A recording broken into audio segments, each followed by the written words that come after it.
Hi, I'm Stefanie Mosca. We're here at ITEXPO Austin 2012, and I'm joined today by Preston Marshall, Deputy Director and Research Professor of Information Sciences Institute at USC.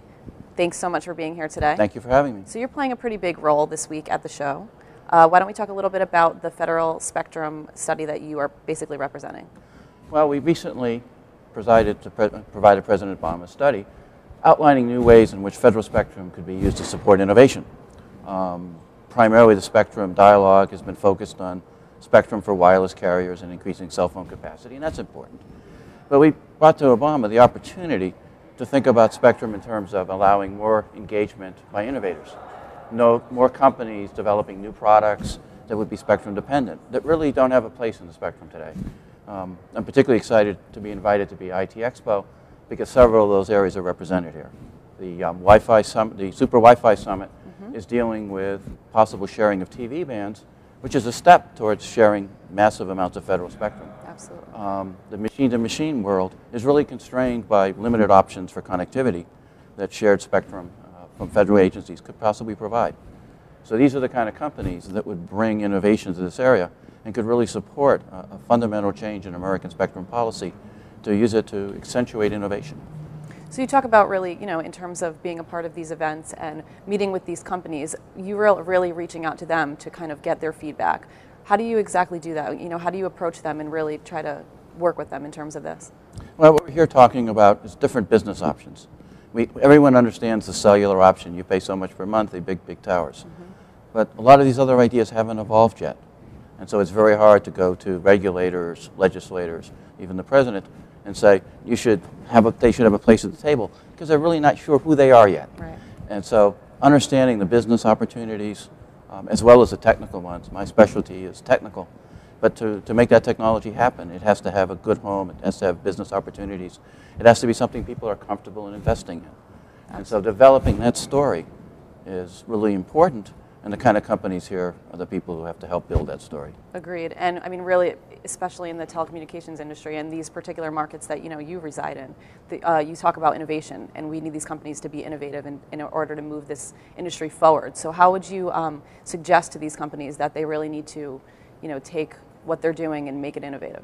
Well, I think they want to do that. I don't think it's up to me to suggest that. I think what we have to do is understand how collectively we can act so that the people making decisions in Washington understand the opportunities that are there. The cellular industry, for example, is very good at representing the options. Everyone understands cellular. When we come along and talk about TV white space or machine to machine, it's very hard for them to understand what does that really mean in terms of billions of dollars of revenue, in terms of jobs employment. We can point to things like Wi-Fi, an American technology, dominated technology, where we've been extremely effective at creating new technologies every year. Absolutely. Because we provided spectrum to these companies. And there must be many more things like that out there. But the people who tell that story have to come from this community. Sure. And in the cellular industry particularly, there's a lot of controversy. Where exactly do you stand in terms of kind of what you're trying to put forth right now? Well, I think what we're arguing is that ultimately there could be many innovations in spectrum.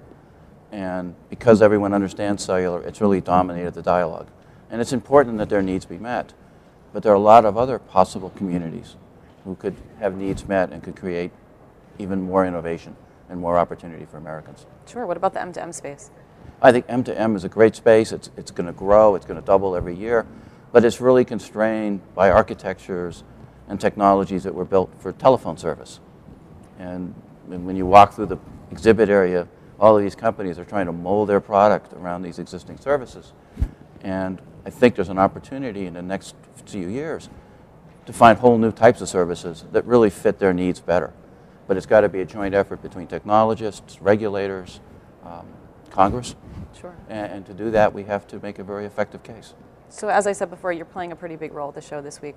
Can you just give us a little, brief rundown in terms of the specific panels that you spoke on? Well, we're very pleased to have Mark Gorenberg, who chaired the study that went to the President.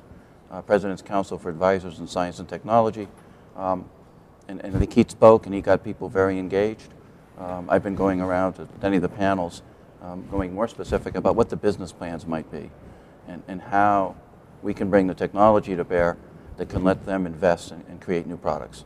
Great. Well, Preston, thanks so much for being here. Really Well, appreciate your insight. Thank you for having me. Absolutely.